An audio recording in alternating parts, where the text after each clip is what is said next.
People living on Earth today are more digitally connected than they have ever been before. Approximately 9 out of every 10 households in the United States own at least one computer, with that statistic quickly nearing 100% for younger generations. This, combined with the widespread of mobile devices, affords many of us the opportunity to be connected to multiple networks simultaneously all of the time. The idea of belonging to and existing within networks means we are no longer just passive viewers, nor are we merely creators of media.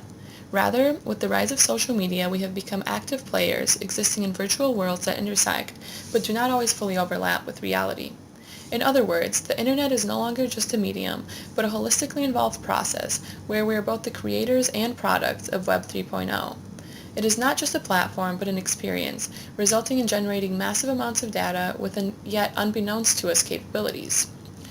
This concept aligns with the definition of Web 3.0 Andrew Keen offers in his 2012 book, Digital Vertigo, where he discusses the effects our online spaces and profiles have on our offline lives.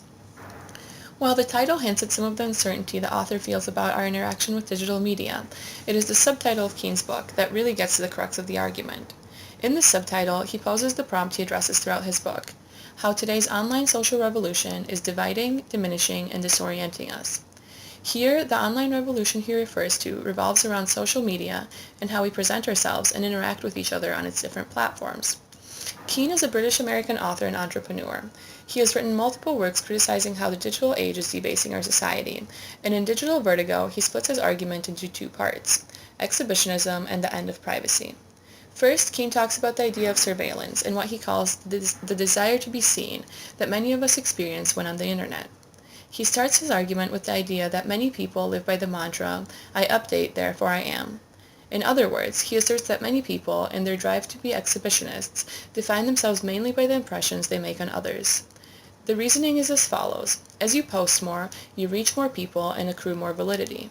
For this reason, people are driven to post personal information to their social networks constantly, creating a 24/7 traffic flow of everyone's daily activities. With the capability to be detailed down to the minute and second, an observer could create a log of everything a community is engaging in and willing to share at any given time. Keen, however, disagrees with the idea of defining yourself by updating those around you. In fact, he ultimately comes to the completely opposite conclusion, saying, "We broadcast ourselves, therefore we are not." What he means by this is that though we may share tons of personal information that reaches far across our networks, we do not do this indiscriminately. That is, we share with the full knowledge that we are being watched. In fact, we do it precisely because we are watched. This, in turn, changes our behavior and encourages us to create our profiles in ways that we think will please and impress our followers, though this may not be fully indicative of what we are truly like. The idea of surveillance brings Keen to his second point: the inverse relationship between online omnipresence and privacy. Keen contends that as we share more, the amount of data garnered about us grows exponentially.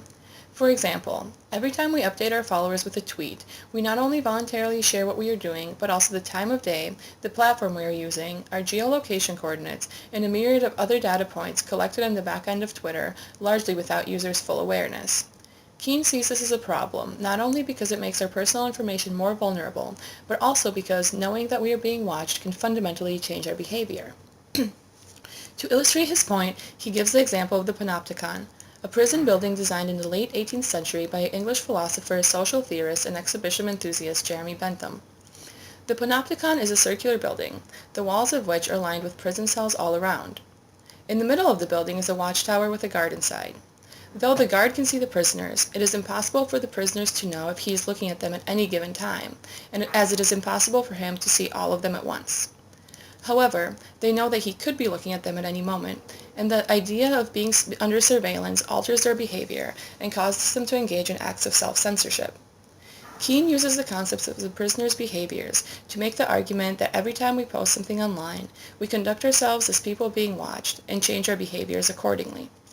When considered alongside the fact that we only post in order to be seen in the first place, however, Keen points to a cyclical pattern that is driven by social media and that could potentially pose danger for our identities and, as discussed in further chapters, our ability to effectively relate to others.